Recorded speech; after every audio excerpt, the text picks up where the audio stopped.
Hello नमस्कार दोस्तों, मैं रोहित मिश्रा आपके अपने परिवार ट्राई स्टार में स्वागत करता हूं। आशा करता हूं आप सभी लोग बहुत ही अच्छे होंगे और अपनी एक बेहतरीन तैयारी भी कर रहे होंगे।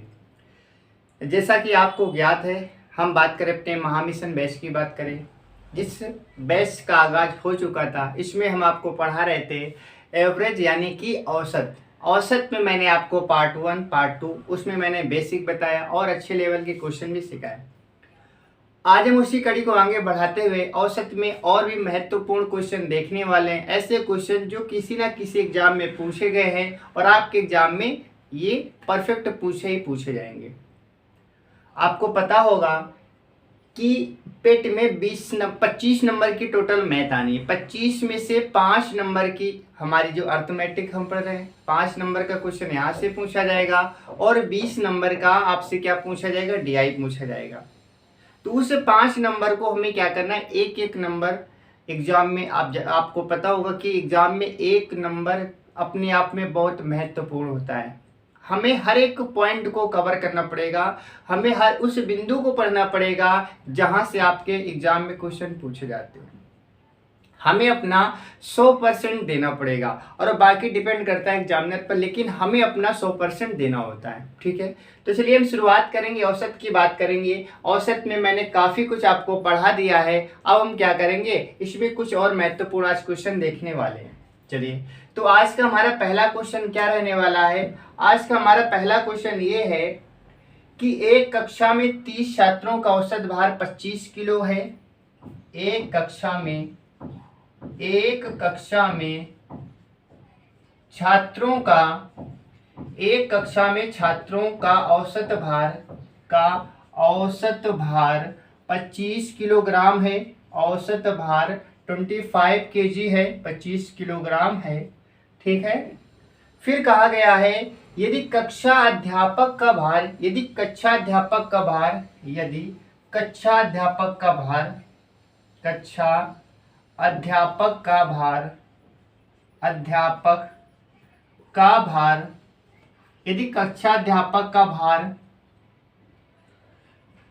में शामिल कर लिया जाए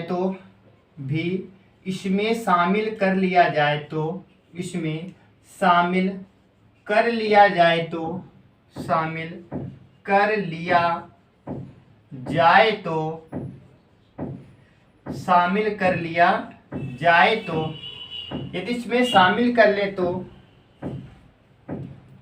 औसत भार 2 किलोग्राम बढ़ जाता है। औसत भार 2 किलोग्राम बढ़ जाता है, 2 केजी बढ़ जाता है, 2 किलोग्राम बढ़ जाता है। यदि फिर पूछा गया कक्षा अध्यापक का भार कितना किलो है। कक्षा अध्यापक का भार बताना है, कक्षा अध्यापक का भार बताइए। अध्यापक का भार आपको बताना है, भार ज्ञात कीजिए। ठीक है, भार ज्ञात करो। तो देखो, एक महत्वपूर्ण क्वेश्चन, इंपॉर्टेंट क्वेश्चन है, आपके एग्जाम में आने के फुल चांसेस है। इसमें हम क्या करेंगे, डबल स्टार देंगे। एक महत्वपूर्ण क्वेश्चन है, इसमें ये बोला गया है, हालांकि ऐसे क्वेश्चन मैंने कई सारे कराए, अब तो इन क्वेश्चनों में आप परफेक्ट हो गए होंगे। चलिए हम शुरुआत करेंगे। लिखा है एक कक्षा में छात्रों का औसत भार 25 किलोग्राम है। एक कक्षा में कितने छात्र थे, एक कक्षा में 30 छात्रों का, याद रखेंगे। एक कक्षा में, यहाँ पर लिखेंगे 30 छात्रों का। एक कक्षा में 30 छात्रों का औसत भार 25 किलोग्राम है। और यदि कक्षा अध्यापक, आप जानते हैं कक्षा अध्यापक किसे कहते हैं, क्लास जो टीचर होता है उसे हम क्या बोलते हैं, कक्षा अध्यापक। 30 बच्चे थे, उनका औसत कितना था, 25 किलोग्राम था। अब इसमें कहा गया कि उन्हीं बच्चों के साथ में यदि क्लास टीचर को भी शामिल कर लिया जाए, कक्षा अध्यापक को भी शामिल कर लिया जाए, तो ऐसा करने से क्या होता है, औसत भार में 2 की वृद्धि हो जाती है। औसत भार में 2 किलोग्राम की वृद्धि हो जाती है। तो बताइए, जो कक्षा अध्यापक है, जो क्लास टीचर है, उसका भार कितना है, उसका वजन कितना, ये आपको बताना है। ठीक है, तो देखिए सबसे पहले मैंने आपको सिखाया है, हमेशा हम योग निकालते हैं, एक ही तरीके से मैंने पूरा चैप्टर कंप्लीट किया, अलग से कोई दूसरा तरीका नहीं बताया, ठीक है। तो लिखेंगे क्या, 30 छात्रों का योग निकालेंगे। 30 छात्रों का योग कितना हो जाएगा, तो आप कहेंगे 30 गुणा 25 आप कर देंगे तो कितना आएगा, 25 3 75, 750 किलोग्राम आ जाएगा। कितना आ जाएगा, 750 किलोग्राम आ जाएगा।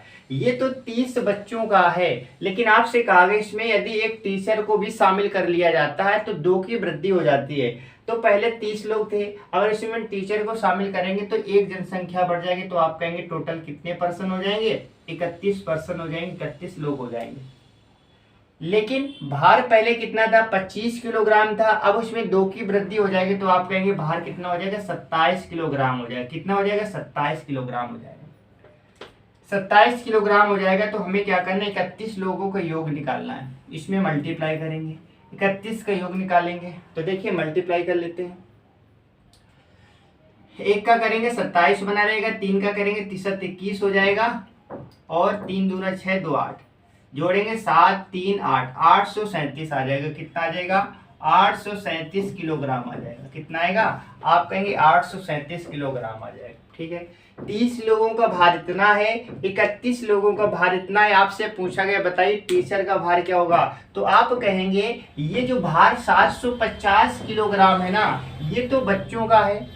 और बात करेंगे 837 जो किलोग्राम है, बच्चों को मिलाकर के, बच्चे और टीचर दोनों को मिलाकर के दे रखा है। हम क्या करें, इस पूरे में से यदि बच्चों को घटा दें, इस पूरे में से यदि हम बच्चों का भार घटा दें तो ऑटोमेटिक किसका निकल आएगा, टीचर का निकल आएगा। इसमें आपको केवल माइनस कर देना है।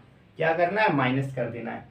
7 में से 0 घटाएंगे 7 बचेगा, और यहाँ पर एक कैरी लेंगे, 13 में 5 घटा देंगे तो कितना बचेगा, 8 बचेगा। तो बताइए वो टीचर कितने वजन का होगा, उसका वेट कितना होगा, 87 किलोग्राम का होगा, ठीक है। 87 kg का वो एक अच्छा अध्यापक हो जाएगा, यानी कि क्लास टीचर हो जाएगा। तो इस प्रकार से इस क्वेश्चन को सोल्व करना था, ठीक है। अब हम बात करेंगे अपने नेक्स्ट क्वेश्चन की, अगले प्रश्न की बात कर लेते हैं। अगला प्रश्न हमारा है, अगला प्रश्न हमारा क्या दे रखा है, अगला प्रश्न दे रखा है कि 12 सदस्यों के एक समूह का औसत भार, 12 सदस्यों के 12 सदस्यों के समूह का औसत भार कितना था, 8 किलोग्राम था, 8 kg था, ठीक है। 12 सदस्यों के एक समूह का औसत स्कोर या औसत भार कितना था, इतना था। फिर कहा गया है जबकि n सदस्यों के एक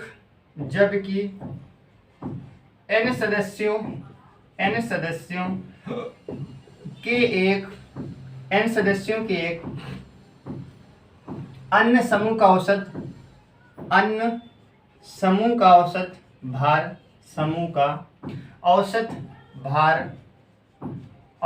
भार कितना था, n था।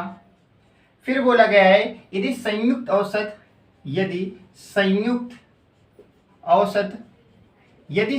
औसत कितना है, 9.2 kg, तो n का मान बताइए, मान बताइए, ये आपसे क्वेश्चन पूछा गया, ठीक है। देखिए 12 लोगों का समूह था जिसका औसत कितना दे रखा है, 8 किलोग्राम दे रखा है। जबकि n सदस्यों के एक अन्य समूह की औसत भार, यानी कि एक अन्य हमारे पास से समूह था जिसमें कितने थे, n सदस्यों का भार कितना था, n था। n सदस्यों का भार था क्या, जबकि n सदस्यों के एक समूह का औसत स्कोर 10 था। औसत स्कोर कितना था, 10 था। यहाँ पर 10 करेंगे, यहाँ पर क्या करेंगे, 10 करेंगे, याद रखना, यहाँ पर क्या करेंगे, 10 था, ठीक है। अब आपको n का मान बताना है। तो देखिए सबसे पहले हम क्या करेंगे, 12 सदस्यों का योग निकाल लेंगे। तो आप कहेंगे योग कितना आ जाएगा, 12 का जब आप योग निकालेंगे तो 12 × 96 96 kg आ जाएगा। फिर देखिए यहाँ पर n सदस्यों का भार कितना दे रखा है, 10 दे रखा है, तो आप क्या करेंगे, n सदस्यों का योग निकालेंगे, तो आप कहेंगे n सदस्यों का योग कितना आ जाएगा, 10n आ जाएगा, क्योंकि मल्टीप्लाई तो कराना होता है। फिर आपसे कहा गया है इसमें संयुक्त कितना दे रखा है, 9.2। संयुक्त का मतलब ये प्लस ये दोनों को जोड़ेंगे वही तो संयुक्त होता है, तो आप यहाँ पर निकालेंगे संयुक्त। आपका संयुक्त कितना दे रखा है, 9.2 दे रखा है, और इसका संयुक्त क्या है, तो आप कहेंगे ये प्लस ये 96 प्लस का 10 प्लस का n, और बटे आप क्या लिखेंगे, तो आप कहेंगे बटे हम लिख देंगे कितना, 12 प्लस का n, 12 प्लस का n कर देंगे। ठीक है, अब इसे आप सोल्व करेंगे, आपका आंसर आ जाएगा। देखिए इसे हम सोल्व कर लेते हैं। आप यहाँ से ऑप्शन के थ्रू भी जा सकते हैं, ऑप्शन से आप n का मान रखेंगे तो भी आपका आंसर आ जाएगा, या आप सोल्व करना चाहते हैं इसे आसानी से सोल्व कर सकते हैं। पॉइंट हटाएंगे नीचे कितना आ जाएगा, 10 आ जाएगा। कितना आ जाएगा, 10 आ जाएगा। इसे आप और छोटा करना चाहेंगे तो छोटा कर सकते हैं। आप इसे क्या करेंगे, आप इसे काट देंगे, 2 से काटेंगे। आप इसे क्या करेंगे, आप इसे 2 से काटेंगे तो कितनी बार जाएगा, 2 चौको 8।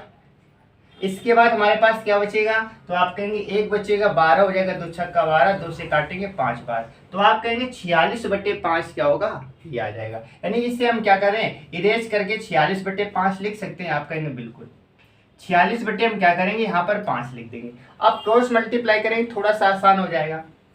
12 का इसमें करेंगे तो 12 संग 72 की 2 कह रही है हमारे पास 7, 12 चौको 48, 48 7, तो आप कहेंगे 55। कितना हो जाएगा, 55 हो जाएगा। प्लस का 46n हो जाएगा, 46n बराबर n का 5 का मल्टीप्लाई इसमें करेंगे तो आएगा आपका कितना, पहले इन दोनों को जोड़ लेते हैं, तो 96 में आप 10 जोड़ देंगे तो कितना हो जाएगा, 96 में 10 जोड़ेंगे तो आपका आ जाएगा कितना, तो आप कहेंगे 96 400 106, कितना आएगा 106 प्लस का n।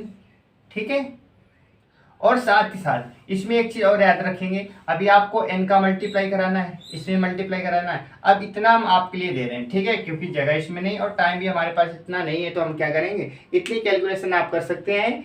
46 का इसमें मल्टीप्लाई करना, 46 का इसमें करना, 5 का इन दोनों को जोड़कर करना, 5 के इसमें करना, एक आपका द्विघात समीकरण बन जाएगा। द्विघात समीकरण तो नहीं बनेगा, एक इक्वेशन बन जाएगी। ठीक है, बराबर में रैखिक समीकरण बनेगा। रैखिक समीकरण को आप सोल्व करेंगे, आपका आंसर आ जाएगा। ठीक है, ये मैंने आपको बताया। लेकिन इस क्वेश्चन को हम क्या करते हैं, ऑप्शन से करते हैं, बाई ऑप्शन से करते हैं, n की वैल्यू रखते हैं, जल्दी आ जाता है। ठीक है, बाकी इतनी कैलकुलेशन आप स्वयं करेंगे, ये आपका काम रहेगा। चलो, इसके बाद हम बात करेंगे अगले प्रश्न की। अगले प्रश्न की यदि हम बात करें तो आपका नेक्स्ट क्वेश्चन क्या दे रखा है, अगला प्रश्न आपका दे रखा है,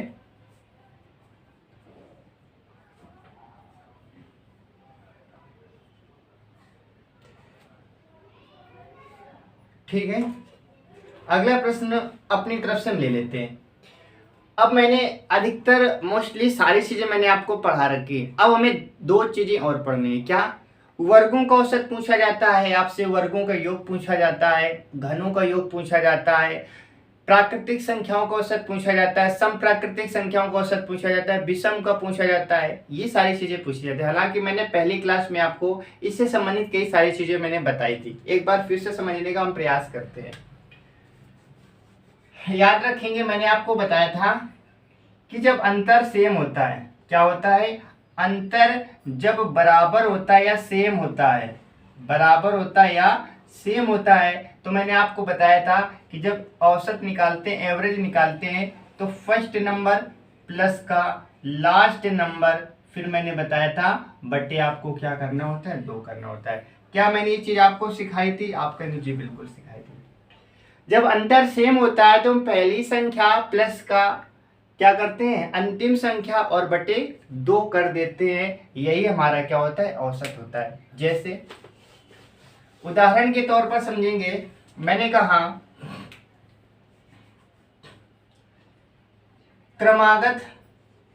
क्रमागत या शुरू से, प्रारंभ से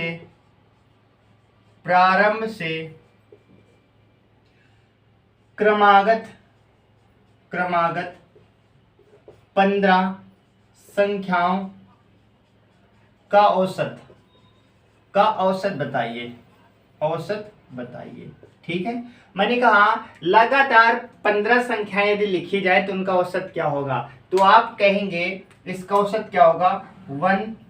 लगातार संख्याएं कौन सी होती हैं, आप कहेंगे 1 2 3 4 5, ये कहां तक चला जाएगा, तो आप कहेंगे 15 तक चला जाएगा। तो एक तो तरीका मैंने आपको बताया सबको जोड़ करके क्या करना, संख्याओं का भाग देना। लेकिन आप कहेंगे क्वेश्चन तो लेंदी हो जाएगा, आज हमसे 15 पूछ लिया, संख्या 100 तक पूछेगा, 200 तक पूछेगा, तब क्या करेंगे, तब क्या करना है, सुनो आपको करना क्या है, औसत निकालना है। तो आपको पहली संख्या लिखनी है प्लस अंतिम संख्या लिखनी है और बट्टी क्या कर देना है, 2 कर देना। तो आपका आंसर कितना आ जाएगा, 8 आ जाएगा। कितना आ जाएगा, 8 आ जाएगा। ठीक है, चलिए इसके बाद हम सवाल की बात कर लेते हैं। मैंने कहा कि 3 के प्रथम 5 गुणज का औसत बताइए, औसत बताइए। ठीक है, 3 के प्रथम 5 गुणज का औसत बताइए। तो आप कहेंगे 3 होगा, 6 9 12 15। आप क्या करेंगे, सबको जोड़ करके किसका भाग देंगे, 5 संख्या 5 का भाग दे देंगे। एक तो ये तरीका। अब बताइए क्या इनके बीच में अंतर सेम है, आप कहेंगे 3 का अंतर, 3 का अंतर, 3 का अंतर, 3 का अंतर। जब अंतर सेम हो तो क्या करना, पहली संख्या अंतिम संख्या बटे 2। तो आप कहेंगे 15 प्लस का 3 बटे 2 करेंगे तो आपका आंसर कितना आएगा, 9 आ जाएगा। कितना आ जाएगा, 9 आ जाएगा। ठीक है, तो मैंने क्या बताया कि जब अंतर सेम हो, अंतर सेम है तो पहली संख्या अंतिम संख्या को जोड़कर 2 का भाग देते हैं, यही हमारा क्या होता है, औसत होता है। क्या होता है, औसत होता है। ठीक है, उम्मीद है आपको समझ आ गया होगा। इसके बाद में कुछ और हम क्वेश्चन से देखने वाले हैं। अब हम देखने वाले हैं एक क्वेश्चन, आपसे बहुत महत्वपूर्ण, याद रखना ये क्वेश्चन पूछा जाता है। कौन सा क्वेश्चन वो है, आपसे कहा जाता है प्राकृतिक संख्याओं के वर्गों का औसत, प्राकृतिक संख्याओं के वर्गों का औसत, वर्गों का औसत आपसे पूछा जाता है। याद रखना, वर्गों का क्या पूछा जाता है, औसत पूछा जाता है। इसका फार्मूला क्या बनता है, इसका फार्मूला बनता है एवरेज बराबर n+1 2n+1 बाई 6। ये याद रखना, ये सूत्र बनता है। क्या सूत्र बनता है, तो आप कहेंगे n+1 2n+1 बाई 6। ये क्या होता है, ये प्राकृतिक संख्याओं के वर्गों का औसत पूछा जाता है। क्वेश्चन कैसे आएगा, क्वेश्चन ऐसे आएगा 1 का स्क्वायर, 2 का स्क्वायर, 3 का स्क्वायर, 4 का स्क्वायर, डॉट डॉट ऐसे चलता रहेगा। मान लेते हैं 10 का स्क्वायर। ये हमारे पास सवाल है। तो आपसे क्या कहा जाएगा कि प्राकृतिक संख्याओं की वर्गों का औसत बताइए। यही तो प्राकृतिक संख्या 1 2 3 4 5 6 7 8 9 10, ये सभी क्या है, प्राकृतिक संख्या है। तो आपसे वर्ग कहा जाएगा, स्क्वायर को हम क्या बोलते हैं, वर्ग बोलते हैं। वर्गों का औसत आपसे पूछा जाए तो याद रखना सूत्र क्या होता है, n+1 2n+1 बाई 6। यहाँ पर n का मान क्या होता है, अंतिम संख्या। याद रखना अंतिम संख्या, ये किसकी मान कहलाएगी, तो आप कहेंगे n का मान कहलाएगा। किसका मान, n का मान। अब यहाँ पर आप पुटअप करेंगे तो आप लिखेंगे 10 + 1, फिर आप लिखेंगे 10 गुणा 2 प्लस का 1 और नीचे आप क्या लिख देंगे, 6 लिखेंगे, बराबर 10 लिखेंगे, 10 1 11 हो जाएगा, मल्टीप्लाई 10 दूना 20 1 21 हो जाएगा, बटे आप क्या करेंगे, 6 करेंगे। 2 से काटेंगे 3 बार, 2 से काटेंगे 5 बार, 3 से काटेंगे 21 7 बार। कितनी बार, 7 बार। तो मल्टीप्लाई करेंगे आप 11 × 5 55 गुणा 7 करेंगे, 55 गुणा 7 यानी कि 7 पन्ना 35, 7 पन्ना 35, 3 38। आपका आंसर कितना आएगा, 385 आ जाएगा। आपका आंसर कितना आएगा, तो आप कहेंगे 385 आपका आंसर आ जाएगा। यानी कि जब भी आपसे कहा जाए प्राकृतिक संख्याओं के वर्गों का औसत बताइए, तो आपको फार्मूला याद करना पड़ेगा n+1 2n+1 बाई 6। फिर से एक बार n+1 2n+1 बाई 6 क्या होता है, ये आपका फार्मूला होता है। क्या होता है, आप कहेंगे आपका फार्मूला होता है। अब बात कर लेते हैं, अगले प्रश्न की बात कर लेते हैं। ठीक है, उम्मीद है आपको ये समझ आ गया होगा।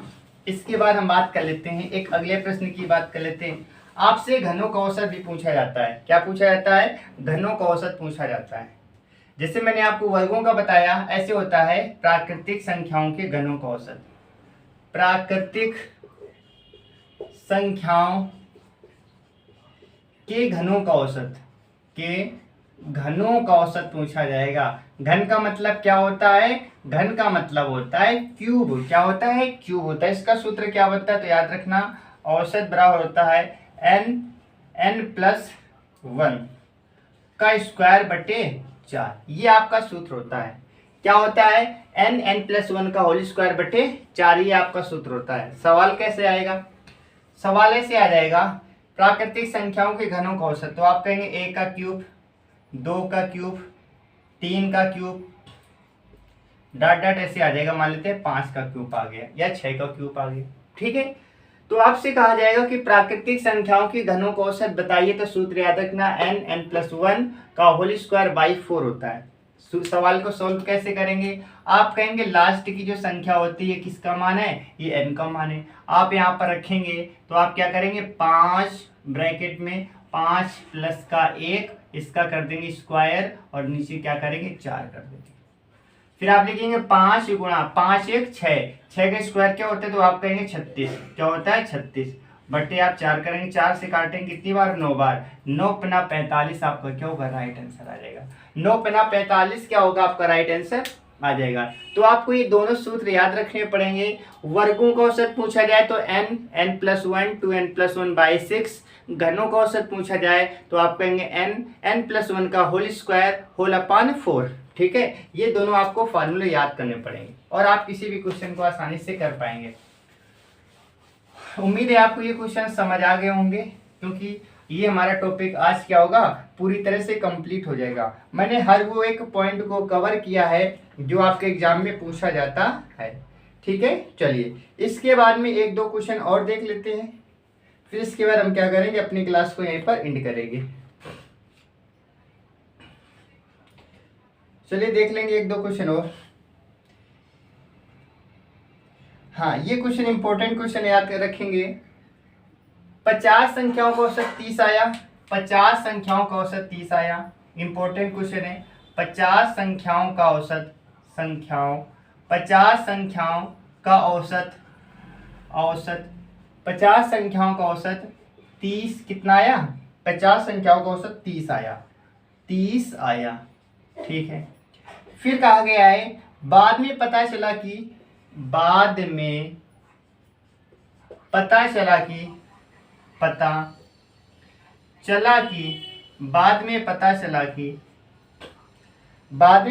कि दो संख्याएं गलती से दो संख्याएं गलती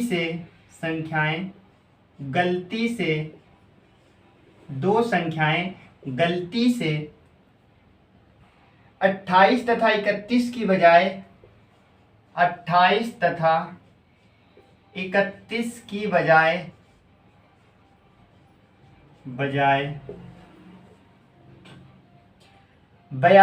तथा 13 लिख दी गई।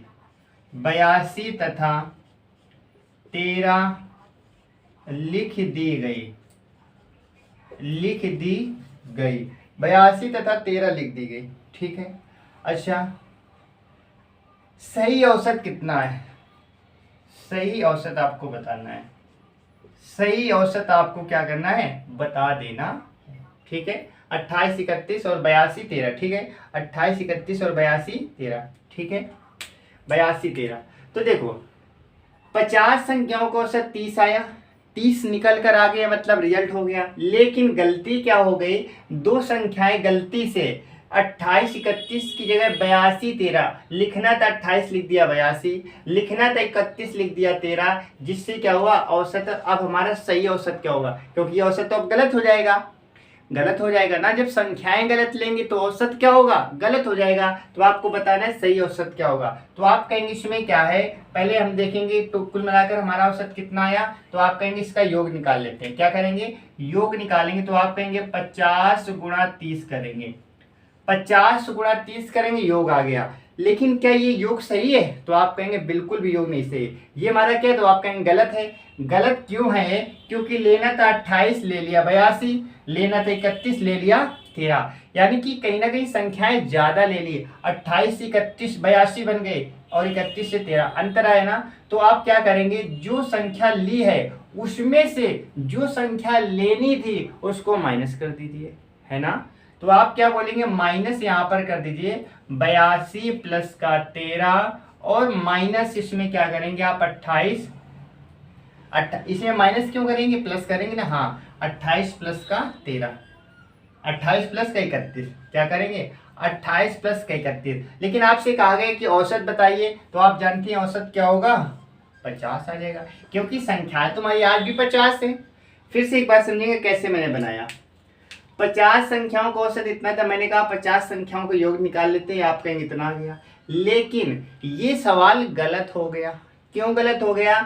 क्योंकि गलती हमसे हो गई। यहाँ पर हमें लेना था 28, ले लिया 82, लेना था 31, ले लिया 13। तो बताइए सही जवाब क्या होगा? सवाल के पूछने का मतलब ये है।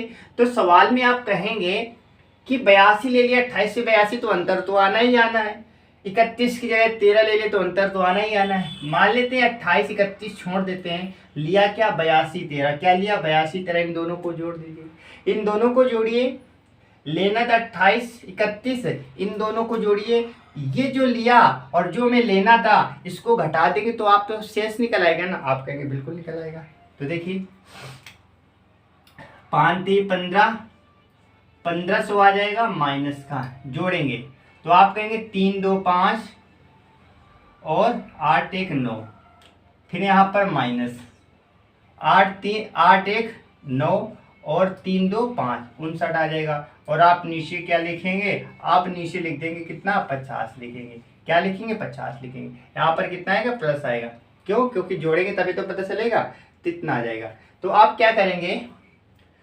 आप इसमें माइनस कर देंगे। आप लिखेंगे 1500 माइनस 5 में 15 घटेंगे नहीं, 15 में 9 घटा देंगे 6 बचेगा, 8 में से 5 घटा देंगे 3 बचेगा, और बट्टे क्या लिखेंगे? 50।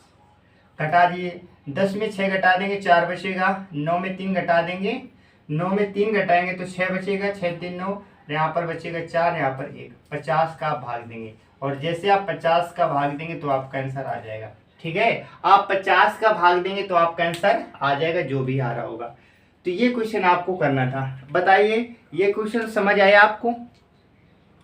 यहाँ तक आपको कोई दिक्कत नहीं हुई होगी? ठीक है, तो इस प्रकार से ये हमारा चैप्टर क्या होता है? कंप्लीट हो जाता है। और देख लेते हैं कोई क्वेश्चन, नया क्वेश्चन बनेगा क्या इसमें। चलिए, तो ये हमारा लगभग क्या हुआ? ये चैप्टर हमारा कंप्लीट हो गया। मैंने आपको बहुत अच्छे से बताया। आपके एग्जाम में क्वेश्चन यहाँ से पूछा जाएगा और आसानी से आप कर पाएंगे और आसान क्वेश्चन आएगा। ठीक है, उम्मीद है आपको ये समझ आया होगा। चलिए, इसी के साथ हम क्या करते हैं, अपना सेशन यहीं पर एंड करते हैं। अब आपसे मिलेंगे आपसे अगली क्लास में और एक नए चैप्टर के साथ में। Okay, bye bye, take care, जय हिंद, जय भारत, और आप अच्छे से पढ़ते रहिए।